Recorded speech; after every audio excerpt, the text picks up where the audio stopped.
तो dear students, हम बात करेंगे जो हमारे एक इम्प्रूवमेंट इन फूड रिसोर्सेज के मल्टीपल चॉइस क्वेश्चंस के बारे में हम बात करेंगे।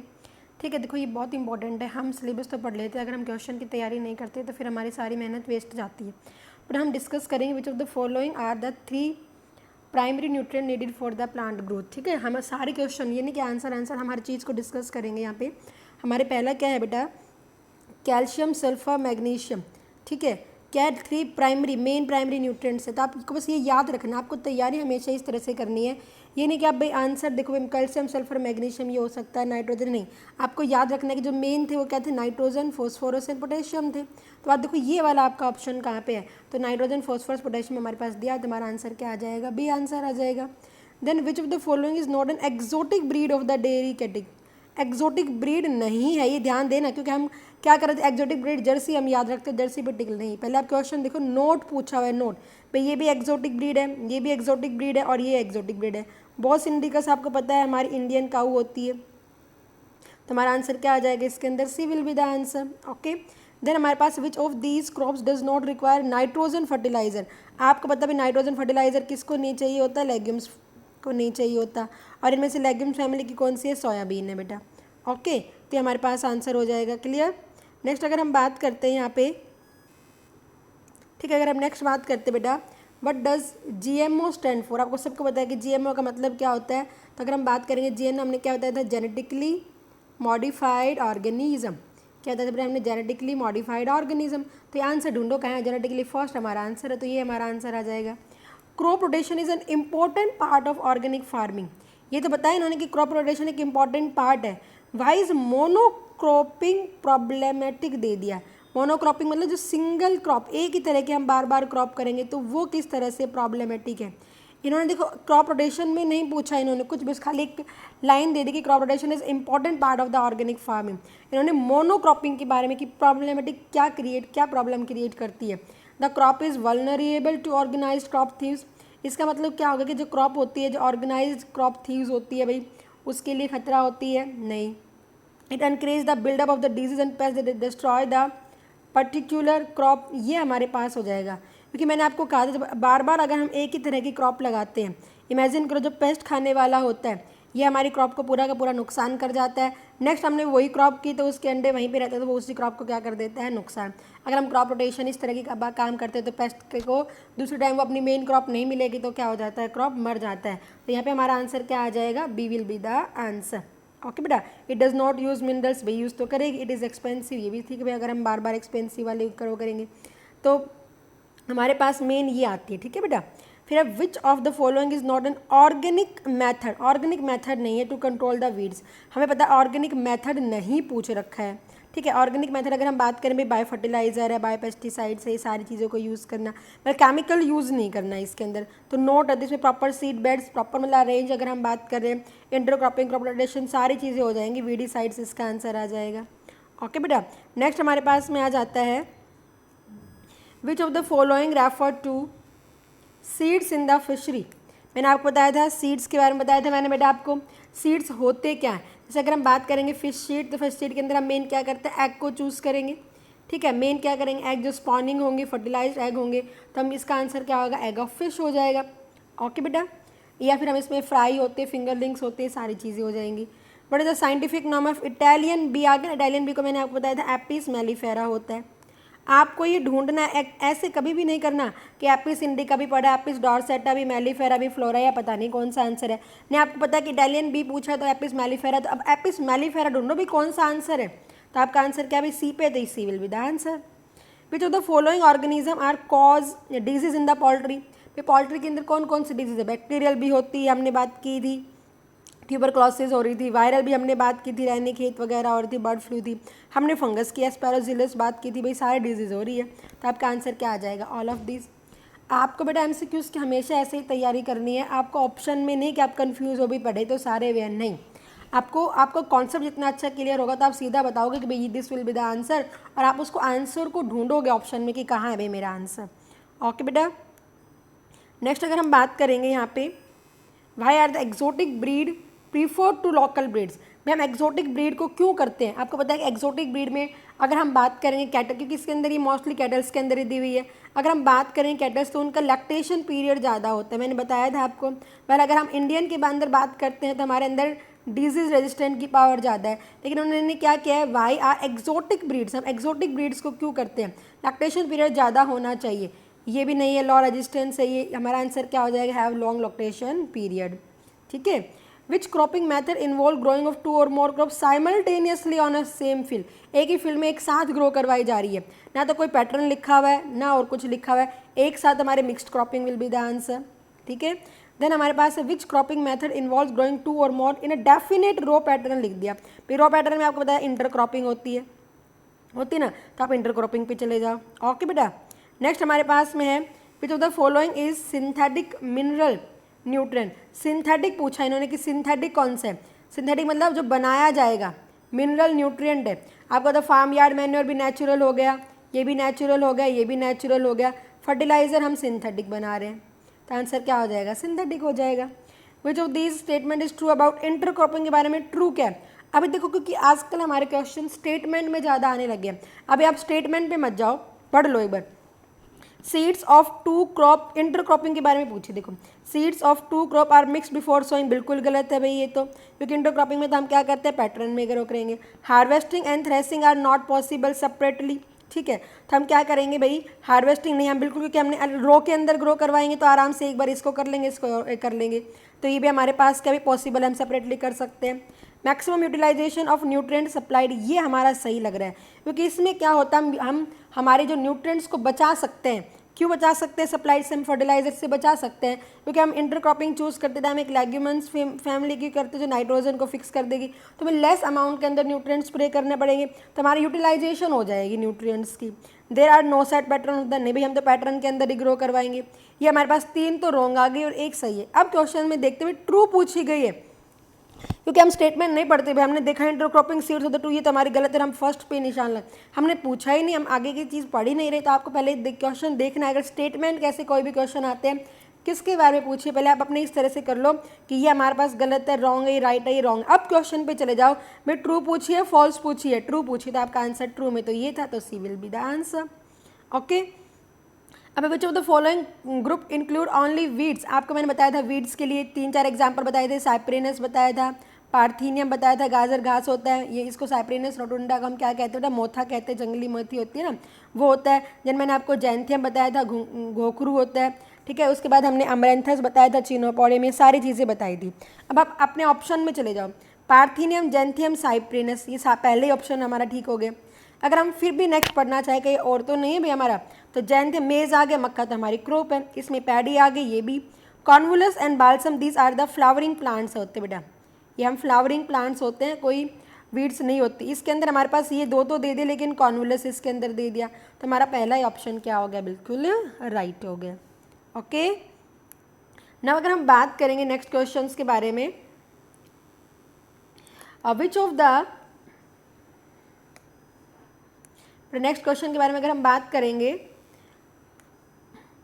Which of the following is best method to control plant disease, क्या बेस्ट मेथड है कि प्लांट को डिजीज को कंट्रोल कर सके।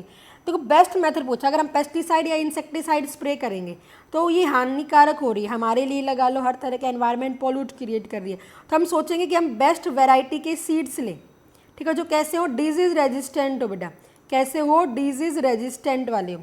और अगर हमने क्या किया, इसमें परमानेंट पूछ रखा बेस्ट मेथड, अब देखो आप देखोगे तो इसमें सारा डिजीज रेजिस्टेंट ही दे दिया, ठीक है।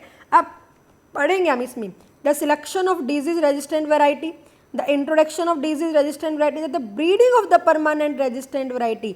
हमें परमानेंट चाहिए, हमें एक बार के लिए थोड़ी नाम की बिल्कुल भी ना लगे, तो हमारा आंसर यहाँ पे क्या चला जाएगा, C. Biological control is not the best method, फिर से आ भी जाएंगी नहीं भी आएंगी, तो हमें breeding of the permanent resistant variety, this will be is a main answer, ठीक है। Which cropping method involve the successive growing of different crop in the same field in a definite pattern, दे दिया। Pattern में अगर हम grow करते तो हमेशा क्या कहलाई जाएगी, इंटरक्रॉपिंग कहलाई जाएगी, C will be the answer.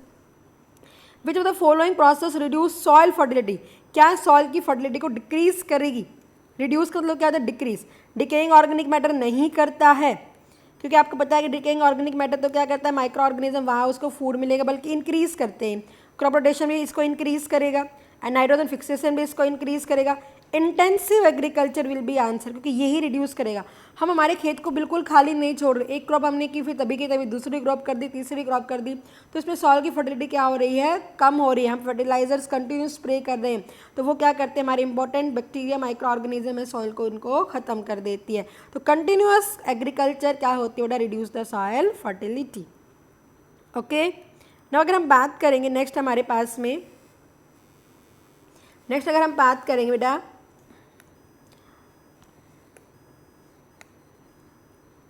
देखो नेक्स्ट अगर हम बात करते बेटा, क्या क्वेश्चन हमारे पास में, which of the following habitat to catla and rohu. मैंने बताया था कटला एंड रोहू की क्या हैबिटेट है, फ्रेश वाटर होती है। क्या है, फ्रेश वाटर है, इनलैंड के अंदर है। अब इनलैंड के अंदर फ्रेश वाटर भी बताई थी मैंने, और दूसरी मैंने आपको क्या बताई थी बेटा, यहाँ पे जो किसके अंदर होगा, ब्रैकिस वाटर के अंदर भी होगा। किसके अंदर होगा, ब्रैकिस वाटर के अंदर भी होगा।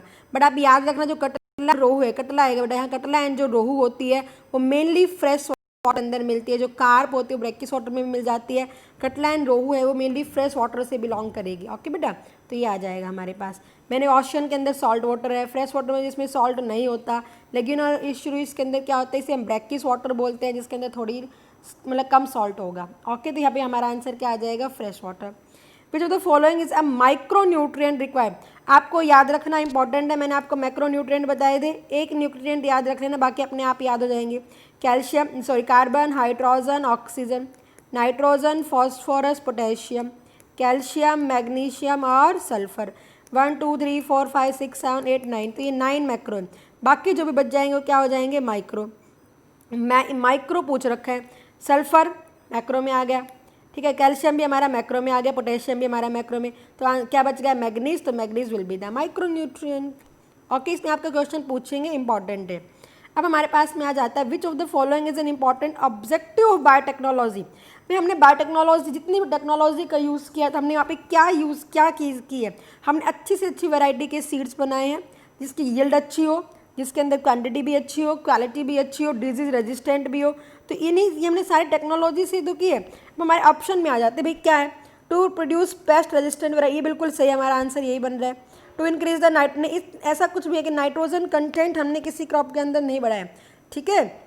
टू डिक्रीज द नहीं, सीड नंबर भी नहीं बढ़ाया। इंक्रीज प्लांट वेट का हमारे पास नहीं बढ़ाया हमने खाली सीड्स हमें चाहिए थे, नंबर चाहिए थे, तो हमारा आंसर क्या हो जाएगा, A, to produce pest resistant varieties of plants. Okay बेटा, नेक्स्ट हमारे पास में आता है, which of the following help to make vermi compost as an eco friendly fertilizer. Eco friendly क्यों कहा गया, because they can not create the pollution. ये पॉल्यूशन क्रिएट नहीं करती, ना सॉइल पॉल्यूशन कर रही है, ना वाटर पॉल्यूशन कर रही है। अब आता है वर्मी कंपोस्ट, हमने बताया था अर्थवॉर्म से कहा था बेटा, और अर्थवॉर्म का हम रेड वॉर्म भी कहते हैं। क्या कहते हैं, रेड वॉर्म भी कहते हैं। कॉकरोच कास्टिंग से नहीं होता। फ्लैटवॉर्म भी बेटा एक वॉर्म होते हैं, प्लेटीहेल्मिन्थेस कहा जाता है, इनसे भी। रेड वॉर्म कास्टिंग, मैंने कहा ना कास्टिंग का मतलब क्या होता है, वो खाते हैं और उसके जो एक्सक्रीट निकल के आता है वो क्या होता है, कास्टिंग कहलाया जाएगा, तो ये आंसर है। बर्ड ड्रॉपिंग का मतलब क्या होता है, जो बर्ड एक्सक्रीट करती हैं, ठीक है, जो आप बोलते हैं ना बीट करती है, तो वो उनका क्या होता है, बर्ड ड्रॉपिंग होगा। तो हमारा आंसर यहाँ पे क्या हो जाएगा, रेड वॉर्म कास्टिंग हो जाएगा, ठीक है। Which of these are the advantage of crop rotation के एडवांटेज पूछ रखे भाई, कौन से, इज या are, it prevent the depletion of selective nutrient, बिल्कुल सही है भाई, क्योंकि अगर हम बार बार एक ही क्रॉप उगाएंगे तो नाइट्रोजन जिसको ज़्यादा चाहिएगी तो वो हो जाएगी, लेकिन हम रोटेट करके कर रहे हैं, एक बार हमने लेग्यूमन्स कर ले लिया, एक हमने नॉर्मल ले लिया, तो इट प्रिवेंट रोकेगी, डिप्लेशन का मतलब कमी, सिलेक्टिव न्यूट्रिएंट, ये हमारा बिल्कुल सही आ रही है। It prevent the building of disease, ये भी बिल्कुल सही है भाई, क्योंकि हम एक ही तरह की क्रॉप ग्रो करवाएंगे तो पेस्ट ज़्यादा हो जाएंगे। हमने कन्वर्ट कर दिए, तो जो पेस्ट पहले वीट को खा रहा था अब उसे वीट नहीं मिलेगा तो मर जाएगा। It enhance the production by increasing, बिल्कुल ही सॉइल फर्टिलिटी को भी इंक्रीज करता है। तो all these are the advantage, तो हमारा आंसर क्या हो जाएगा, ऑल ऑफ द अबव हो जाएगा। क्लियर है। अब हमारे पास में आ जाते हैं, which of the following programme is related to white revolution. White revolution आपको सबको पता है भाई क्या है, मिल्क प्रोडक्शन इंक्रीज करना था। किन्होंने किया था, वी कुरेन ने किया था, डॉक्टर वी कुरेन ने किया था, ठीक है बेटा। और उन्होंने इसको क्या नाम दिया था, ऑपरेशन फ्लड नाम दिया था। क्या नाम दिया था इन्होंने इसका, ऑपरेशन फ्लड नाम दिया था। ओके बेटा, तो हमारे पास देखने की जरूरत नहीं, वाइट रिवॉल्यूशन है मिल्क। ओके, ग्रीन रिवॉल्यूशन को सबको पता है, ठीक है बेटा।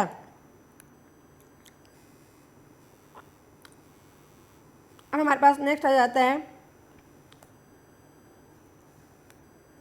विच of the following is an exotic breed of, exotic breed पूछ दी आपको याद है भाई, एक्सोटिक मैंने आपको बताई थी, कौन कौन सी बताई थी, व्हाइट लेगहॉर्न बताई थी,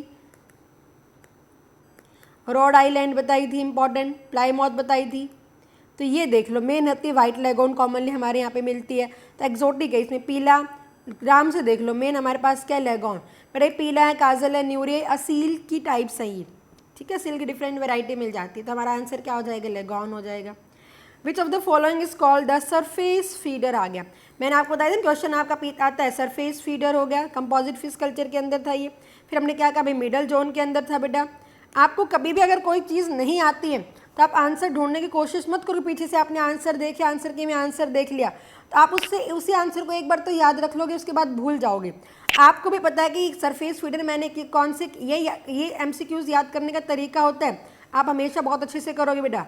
आपने क्या कर ली भाई, आपने कहाँ पे पढ़ी थी, कंपोजिट फिश कल्चर के अंदर पढ़ी थी ये सारी चीज़ें भाई, कंपोजिट फिश कल्चर के अंदर पढ़ी थी। एक आपने सरफेस फीडर पढ़ा था, एक आपने मिडल जोन पढ़ा था और एक आपने क्या पढ़ा था बेटा, बॉटम, एंड हम कॉलम भी कह देते हैं। आपको मैंने सरफेस के लिए बताया था किस तरह से याद कर लेना, SC से याद कर लेना, ये क्या हो जाएगी, सिल्वर कार्प, और ये क्या हो जाएगी, कटला हो जाएगी, याद है ना आपको क्या हो जाएगी, कटला। अब इसमें देख लो भाई, कटला ये हमारा आंसर है ना। मिडल का मैंने R और G करके बताया था, याद हो तो, रोहू था और ग्रास कार्प था, और इसका MC था, मराइगल था और बेटा कॉमन कार्प था ना। अब हमारे पास है ही नहीं तो एक कटला, अगर इस तरह से आपको याद होगा, आपको 4 बार याद करोगे, बार बार भी आ रहा है तो अगर आप भूलने के तो कोई बात ही नहीं, सरफेस फीडर था आपको याद है भाई, बताया था हमें SC। अगर आपको याद नहीं हो तो आंसर मत देखो बेटा पीछे से, आप कंपोजिट फिश कल्चर को याद कर लो कि कौन कौन सी फिश किस किस तरह से थी, तो आप दोबारा से क्वेश्चन आएगा तो आप अपने आप उसे सॉल्व कर पाओगे। ओके बेटा, अनलेस 3 क्वेश्चन आगे इमेजिन करो, आपने पीछे आंसर देख लिया और आपने वहाँ उस टाइम तो टिक लगा दिया, लेकिन जब आपका मेन जब आप एग्जाम में बैठे रहोगे तो आपको फिर से प्रॉब्लम आ जाएगी। इससे अच्छा है कि आप अपने कॉन्सेप्ट्स क्लियर करो हर चीज़ के लिए। ओके, नेक्स्ट हम क्या बात करें, विच of the following is a middle core. अब अगर मिडल कोर फीडर आ गया ना, मिडल कोर फीडर अभी मैंने बताया था R and G है बेटा, R and G पॉन्ड्स के अंदर हमारी बात की हुई है। यहाँ पे हमारे पास रोहू एंड ग्रास कार्प है बेटा। अब हमारे पास यहाँ पे अगर हम बात करेंगे, यहाँ पे रोहू भी दिया हुआ है, ग्रास कार्प भी दिया है, हमारे दोनों आंसर ठीक है, गलत नहीं है। बट अगर हम बात करें ओनली पॉन्ड्स के अंदर तो हमारा मेन आंसर आएगा यहाँ रोहू करेंगे, बिकॉज जो ग्रास कार्प है अपने अंडे देने के लिए इसको बाहर जाना पड़ता है, रिवर के अंदर हम करते तो छोड़ते हैं, इसको रनिंग वाटर में करना पड़ता है, और पॉन्ड तो एक जगह ही स्टेगनेंट वाटर रहता है। तो अगर आपके इस तरह के कोई क्वेश्चन आते हैं, आप रोहू और ग्रास कार्प आपका बिल्कुल गलत नहीं होगा, बट आप पॉन्ड के अंदर रिवर वगैरह लिखा है क्योंकि उसको अंडे देने के लिए, स्पॉनिंग करने के लिए वहाँ जाना पड़ता है, तो आपका मेन आंसर यहाँ पे रोहू होगा। ओके, अगर आप ग्रास कार्प करोगे तो भी गलत नहीं होगा, बट वो आंसर वो उस टीचर के ऊपर डिपेंड करता है वो आंसर में कौन सी टिक करता है। क्या होता है, ग्रास कार्प क्योंकि दोनों ही फ्रेश वाटर में मिलती है, नो डाउट। अब डिपेंड करता है भाई कौन सा आंसर दे रखा है इस तरह के क्वेश्चंस में। ओके, नेक्स्ट अगर हम बात करेंगे which term means the same as milk producing. भाई बताया ना आपको 2 तरह के एनकैटल्स बताए थे, एक हमने क्या बताया था, मिल्च बताया था, और एक हमने क्या बताया था, ड्रॉट एनिमल्स बताए थे। मिल्च मतलब मिल्क, तो हमारे पास मिल्क प्रोड्यूसिंग है, मिल्च देख लो कौन सा आपका बी, जरूरत ही नहीं पड़ेगी आपको, अगर आपकी कॉन्सेप्ट क्लियर है तो आप नहीं ढूंढ एक्जोटिक कौन सी, आपको पता है भाई मिल्च है, मिल्च ढूंढ लो अपना, this will be the answer. Which of the following is an indigenous breed of poultry bird. आपको बताया था इंडिजीनियस, मैंने बताया था असील बताया था, आपको याद है चितगोंग बताया था। अब देख लो भाई कौन सी है, असील पहले ही दे रखी है, असील और पे आप जाओ नहीं, ये सारी क्या है बेटा, एक्जॉटिक ब्रीड से। इंपॉर्टेंट एक्जॉटिक जो मैंने आपको करवाई उसको जरूर याद रखना बेटा, कॉमनली उन्हीं में से आता है। Which is the Indian breed of high milk yielding variety of cow. हमारी इंडिया में सबसे ज़्यादा काऊ जो दूध देती है वो सहीवाल नाम की काऊ होती है, इसे याद रख लेना। तो हमारे पास दिया हुआ है सहीवाल, रेड सिंधी नहीं है। ओके, फिर हमारे पास क्वेश्चन आ जाता है which of these is a mac. फिर आगे ना, अगर आपने, क्योंकि हम मैक्रोन्यूट्रिएंट भाई याद नहीं कर रहे, भूल रहे हैं, तो आपको दिक्कत आएगी। आपको अच्छे से याद कर लेना क्योंकि आपको यहाँ पे 100% क्वेश्चन मिलते हैं मैक्रोन्यूट्रिएंट माइक्रोन्यूट्रिएंट से। अभी मैंने आपको बताया दोबारा से, carbon, hydrogen, oxygen, nitrogen, phosphorus, potassium, calcium, और हमने क्या बताया था बेटा, मैग्नीशियम एंड सल्फर, ये बताए थे 9 के अंदर। अब देख लो इसके अंदर मैक्रो दिया हुआ है, कॉपर नहीं है, आयरन नहीं है, क्लोरीन नहीं है, मैग्नीशियम है, magnesium will be the answer. Macro पूछा हुआ है। Okay, which element is required in large, ये फिर आ गया देखो लार्ज क्वांटिटी के अंदर यही हमारे पास में पोटेशियम है, बोरॉन भी नहीं है, ये भी नहीं है, कोई है ही नहीं इसके अंदर। आप एक याद रख लेना, बाकी अपने जो भी बचेंगे माइक्रो न्यूट्रिएंट्स के अंदर आ जाएंगे। ओके बेटा, विच of these plant contain nitrogen fixing bacteria, आपको सबको पता है भाई लेग्यूम्स प्लांट्स के अंदर होते हैं, और इसके अंदर लेग्यूम हमारा क्या है, चने की दाल है, लेग्यूम फैमिली से बिलोंग करती है। ओके बेटा, नेक्स्ट अगर हम बात करेंगे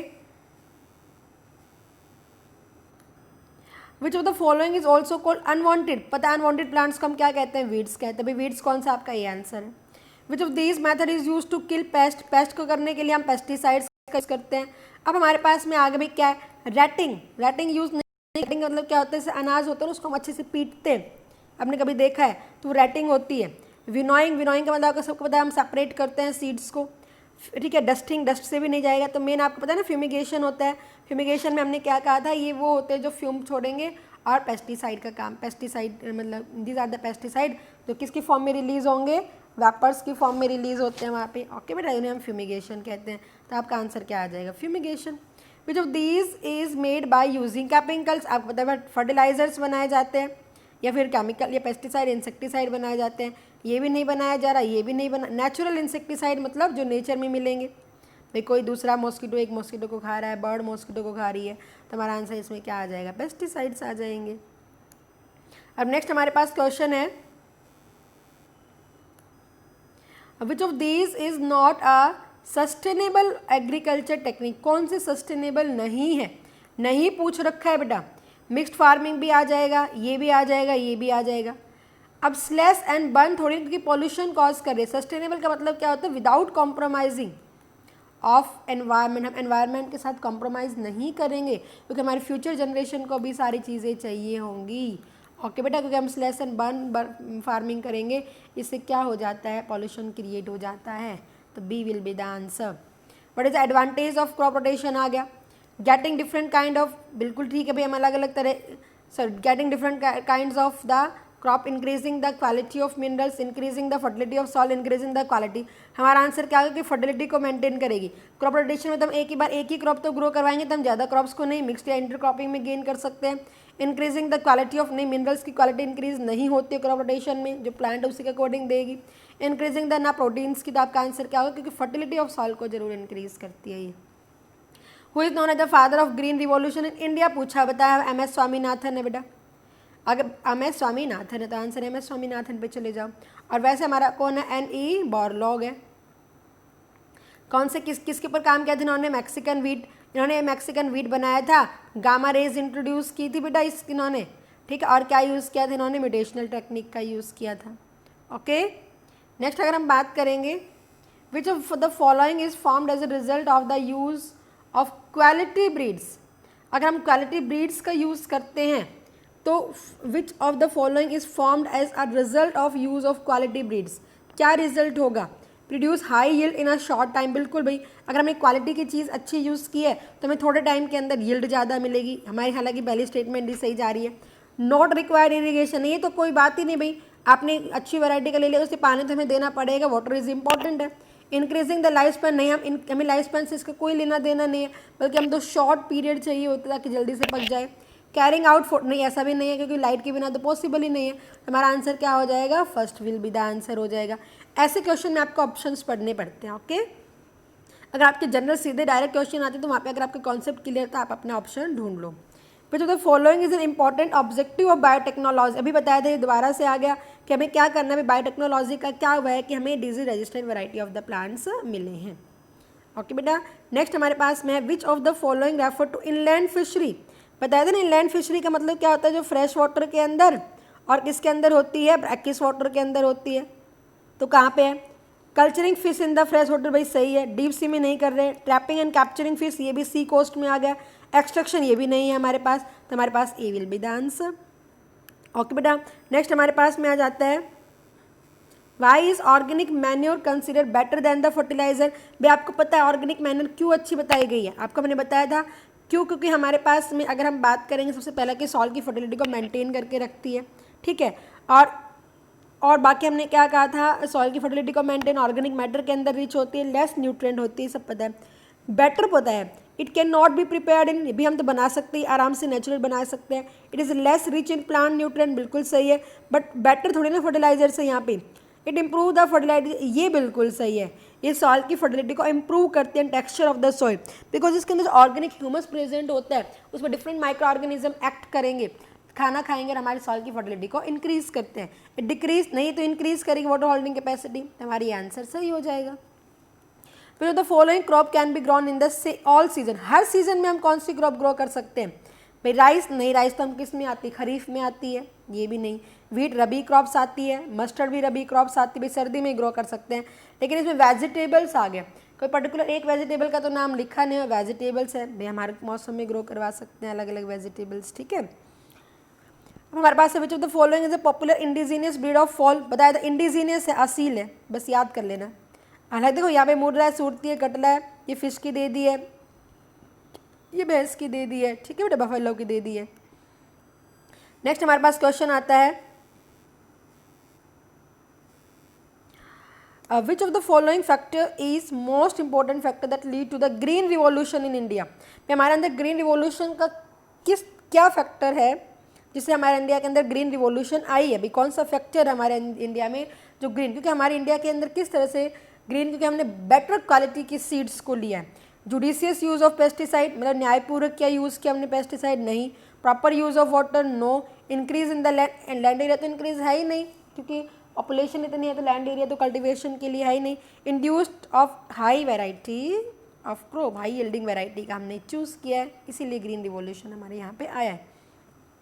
फिर the following is a food fodder mixed farming, food और फॉडर कि हम एक ही खेत के अंदर फूड और फॉडर दोनों टाइप को एक ही टाइम पे ग्रो करेंगे, उसे हम क्या कहेंगे बेटा? Food fodder mixed farming. Growing food crops and the fodder crop in the same field will be the answer. ये हमारे पास नहीं है, ये भी नहीं है, ये भी नहीं है। ओके बेटा, तो ये हमने क्या कहा है, ये सारे के सारे क्वेश्चन हमने असाइनमेंट से पूरे किए हैं। अब मैं आपको कुछ क्वेश्चन एनसीईआरटी एग्जाम्पलर्स के बताती हूँ मैं। देखिए बेटा, अब हमने क्या किया है, जैसे कि अब हमने जो पढ़ लिए थे वो नॉर्मल जो हमारे पास असाइनमेंट मैंने अलग अलग जगह से जो इकट्ठा किया वो है। अब मैं आपको एनसीईआरटी, क्योंकि हमारा जो मेन सिलेबस आता है बेटा एनसीईआरटी बेस्ड आता है हमेशा।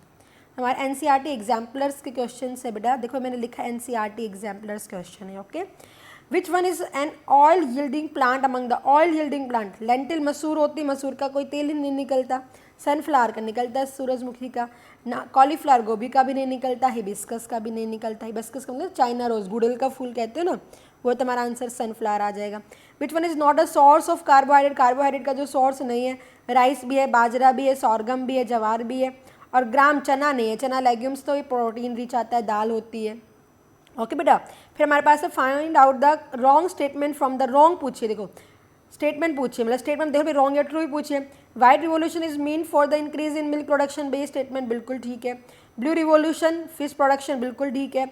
Increasing food production without compromising with environmental, ये भी बिल्कुल ठीक है। नन ऑफ द, हमारा आंसर क्या आ जाएगा? नन ऑफ द अबव आ जाएगा, क्योंकि सारी स्टेटमेंट हमारी सही है, रॉन्ग कोई भी नहीं है। बताया ना हमने, फूड प्रोडक्शन विदाउट, हमें एनवायरमेंट से कोई कॉम्प्रोमाइज़ नहीं करना, वही सस्टेनेबल एग्रीकल्चर कहलाई जाती है। ठीक है, नेक्स्ट हमारे पास है to solve the food problem of the country which among the following is necessary? Increase production and storage, बिल्कुल बेकार रखिए, हमारी पॉपुलेशन इतनी बढ़ रही है कि हमें production and storage of food grain चाहिएगा ही चाहिएगा, ताकि हम फूड की प्रॉब्लम कंट्रोल कर सकें। Easy access of people to the food grain, कि हर लोगों तक फूड को पहुँचाया जाए, ये भी हमारा सही है, होना चाहिए। पीपल शुड हैव मनी, बिल्कुल भी, ये तो दोनों चीज़ें हो गई। अगर लोगों के पास पैसा ही नहीं मिलेगा, पैसा ही नहीं रहेगा तो लोग खरीदेंगे कैसे? हर एक को फ्री में अब नहीं करवाई जाएगी। तो यहाँ पे हमारा आंसर क्या आ जाएगा बेटा? ऑल ऑफ अबाउ आ जाएगा, सारे, क्योंकि तभी हम क्या कर सकते हैं, उसका प्रॉब्लम को सॉल्व कर सकते हैं। तो यहाँ पे हमारा आंसर क्या आ जाएगा बेटा? ऑल ऑफ द अबाउ आ जाएगा। ओके, नेक्स्ट अगर हम बात करेंगे यहाँ पे find out the correct sentence. देखो ये आ गया ना, मैंने कहा एनसीईआरटी में आप देखो करेक्ट सेंटेंस के बहुत क्वेश्चन, और आप पीछे के 3-4 साल के किसी तरह का कोई भी एग्जाम उठा लेना बेटा, करेक्ट स्टेटमेंट या ट्रू फॉल्स कंफ्यूज करने के लिए देते हैं। ठीक है, आप अभी मत जाओ, आपको भी स्टेटमेंट सेंटेंस पूछा किस तरह की? हाइब्रिडाइजेशन मीन्स क्रॉसिंग बिटवीन, ये बिल्कुल सही स्टेटमेंट है। क्रॉस बिटवीन टू वेराइटीज़ नहीं, इंटर स्पेसिफिक नहीं, वो इंटर वेराइटल होगा, गलत हो गई। Introducing jeans of desired character in plant give जरा, बिल्कुल सही है। हमने जेनेटिक मॉडिफाइड्स के बारे में देखो ये दिया नहीं हुआ हमारे एनसीईआरटी, लेकिन एनसीईआरटी एग्जाम्पलर में ये चीज़ दी हुई है। दी तो हमें सारी चीज़ें करनी पड़ती है। Cross between plant of two species is called, ये गलत हो गया, वो इंटर स्पेसिफिक आना चाहिए। तो हमारे दो स्टेटमेंट क्या पूछ, अब आ जाओ करेक्ट पूछी है हमारे पास में, तो पहली और तीसरी करेक्ट हो गया। ऑप्शन देख लो फर्स्ट एंड थर्ड, तो A will be the answer. Weeds affect the crop plant by, weeds किस तरह अफेक्ट करता है आपको सबको पता, कॉम्पीट करते हैं मेन क्रॉप के साथ में। Killing of the plant in a field नहीं, टर्मिनेटिंग द ये भी नहीं है, भी थोड़ी किल थोड़ी ना कर रहे हैं। Dominating the plant to grow, plant को डोमिनेट ग्रो होने भी नहीं देते हैं। कंपीटिंग फॉर वेरियस रिसोर्सेज, हमारा आंसर सी विल। ये नहीं कि ऑल ऑफ द अबव होता तो मोस्टली क्या answer all of the above आ जाएगा, ऐसा कुछ भी नहीं होता है। ओके बेटा, अब विच one of the following species of honey bee is an Italian species. Italian आपको बताया था इटालियन स्पीसीज अभी आया था हमारे पास, एपिस मेलिफेरा है, तो answer will be the D. Find out the correct, ये आपका 2017 NTSC के अंदर क्वेश्चन आया हुआ एज इट इज, ठीक है। Find out the correct sentence about manures. Manure contain large quantities of organic, बिल्कुल सही है। It increase the water holdings, बिल्कुल सही है। सैंडी सॉइल के अंदर वाटर होल्डिंग कैपेसिटी इंक्रीज करता है। It help in draining out of excess, ये बिल्कुल गलत है भाई, क्लेई सॉइल के अंदर ड्रेन नहीं होने दे रहा है ये। इट्स एक्सेसिव यूज पॉल्यूट बिल्कुल भी नहीं करता है। अब आ जाओ भाई करेक्ट पूछिए स्टेटमेंट्स, पहली और दूसरी करेक्ट है, first and second B will be the answer. Okay, इस तरह से आप क्या करो। नेक्स्ट अगर हम बात करेंगे तो हमारे पास में क्या आ गया, cattle husbandry is done for the following. भी कैटल के लिए, कैटल हम किसके लिए करते हैं, मिल्क के लिए करते हैं, या अदर पर्पजेज ड्रॉट के लिए आ गया, कूलिंग पार्टिंग वगैरह जो भी एग्रीकल्चर वर्क हो गया, और हम गोट वगैरह को भी पालते हैं, मांस के लिए भी पालते हैं, मीट के लिए भी पालते हैं। तो भाई मिल्क प्रोडक्शन भी सही है, एग्रीकल्चर वर्क भी सही है, मीट प्रोडक्शन भी सही, एग तो नहीं है, कोई एनिमल से आपका एग मिलता है, इन कैटल से मैमल्स होते हैं, देते नहीं है। तो फर्स्ट सेकंड और third will be the answer, same है, सही है। तो हमारे पास क्या आ जाएगा, A will be the answer. Following are the Indian cattle, आपको पता है इंडियन कैटल, इस पर साइंटिफिक नेम दिया बॉस इंडिकस, बॉस बबलिस, ये बाकी हमारे आप देख लो, Bos indicus, Bos bubalis first and third है, तो ये।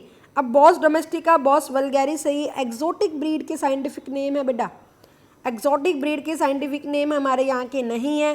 मैंने आपको बताया काउर बफेला के इंडियन नेम में साइंटिफिक में Bos indicus and the Bos bubalis, ये एक्जोटिक ब्रीड के साइंटिफिक नेम है, तो Bos indicus and the Bos bubalis आ जाएगा।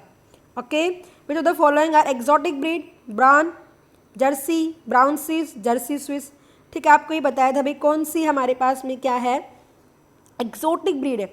ब्राउन तो हमने कोई नाम ही नहीं सुना था, ठीक है, जर्सी सुना था, ब्राउन स्विस, जर्सी स्विस भी नहीं सुना था, तो सेकेंड एंड थर्ड आ जाएगा। कंफ्यूज करने के लिए दे देते हैं ऐसे, भाई आप सोचोगे ये तो सारी हमें बाहर की दिख रही है, तो ये ऐसे तो है ही नहीं, आपने जर्सी और ब्राउन स्विस सुना था, तो आपका क्या हो जाएगा, सेकेंड एंड थर्ड आंसर आ जाएगा। Poultry farming is undertaken to raise, poultry farming हम मेनली भाई एग के लिए करते हैं, एग के लिए हमने क्या इसमें आगे क्योंकि चिकन है, चिकन भी आप कहोगे, हमारा मेन आंसर पूछा है, इसमें ए एंड बी कुछ नहीं दिया, तो हमारा आंसर क्या आ जाएगा, एग प्रोडक्शन आ जाएगा। ओके, अगर हमारे पास इस तरह से ऑप्शन होता तो हम फैदर भी कर सकते थे, चिकन भी, बट हमारे only one is thing they रखे, तो हमारे पास यहाँ पे मेन आंसर क्या होगा, एग प्रोडक्शन होगा। इस तरह के क्वेश्चंस को आपको ध्यान देना है बेटा, क्लियर है। अब अगर हम बात करेंगे नेक्स्ट हमारे पास, सॉरी इसके अंदर दिया हुआ है, मैंने ध्यान नहीं दिया, इसके अंदर हमारे पास दिया हुआ है कि poultry farming is undertaken to raise, तो अगर हम बात करेंगे मेन एग प्रोडक्शन के लिए, और मैंने ध्यान नहीं दिया बेटा, एग प्रोडक्शन के लिए भी और चिकन दोनों के लिए, तो फर्स्ट एंड थर्ड है हमारे पास, तो first and third A will be the answer. Okay बेटा, थोड़ा ध्यान देना, मैंने ध्यान नहीं दिया, मुझे लगा एक ये दिया हुआ है। अब हम बात करेंगे next, poultry fowl are susceptible to the following pathogen. अभी हमारे क्वेश्चन पहले भी आ चुका है, इनको हर तरह की डिजीज लग सकती है, वायरस भी, बैक्टीरिया भी, फंगस भी, तो ऑल ऑफ द अबव आ जाएगा। याद है ना आपको, रिवाइज हो जाएगा आपका, वायरस की मैंने कौन सी बताई हुई है, रैनीखेत, ओके, बर्ड फ्लू, क्लियर है। अगर हम बात करेंगे बैक्टीरिया से कौन सी थी, ट्यूबरक्लोसिस थी, ठीक है, कॉलेरा थी बेटा, फंजाई की कौन सी थी, एस्पेरेजिलोसिस थी, okay, all of the above आ जाएगा। Which one of the following fish is a surface, से आ गया सरफेस, फिर कटला बताया था, सेम वही क्वेश्चन है। Animal husbandry is the scientific management of, animal husbandry में हम क्या करते हैं, एनिमल ब्रीडिंग भी करेंगे, कल्चर ऑफ द एनिमल्स, पालेंगे भी हम उसे, animal livestock and rearing of the animals, हम एनिमल्स को पालते भी हैं। तो हमारे पास first second and fourth will be the answer, first second and fourth will be the answer आ जाएगा। ओके बेटा, मीन्स में animal husbandry the scientific management, animal life stock दे दिया, इसमें कुछ नाम नहीं लिखा, हम एनिमल की ब्रीड भी तैयार कर रहे हैं। बताया था ना हस्बेंड्री क्या होता है, rearing, caring, feeding and breeding of the animals. तो रियरिंग हम पाल रहे हैं, केयरिंग कल्चर कर रहे हैं, उसकी देखभाल भी करेंगे, ब्रीडिंग तैयार करेंगे। तो फर्स्ट, सेकेंड एंड फोर्थ, तो ये हमारा आंसर आ जाएगा। Which one of the following nutrient is not available in fertiliser, कौन सा नहीं, आपको पता है NPK होते हैं इसके अंदर, बाकी जो नहीं है वो नहीं। नाइट्रोजन, फॉस्फोरस, पोटेशियम दे रखा है, iron will be the answer. Preventive and control measure adapted by storage of grain, कौन से हम यूज़ करेंगे स्टोर ग्रेन को स्टोर करते टाइम, स्ट्रिक्ट क्लीनिंग, बिल्कुल साफ करेंगे, ठीक है, प्रॉपर डिसजॉइनिंग, आपस में गेहूँ मिक्स नहीं होने चाहिए, सेपरेट करेंगे, धूप में सुखाएंगे, फ्यूमिगेशन भी यूज़ करते हैं, all of the above answer आ जाएगा हमारा। क्लियर है बेटा। नेक्स्ट हम बात करेंगे यहाँ पे,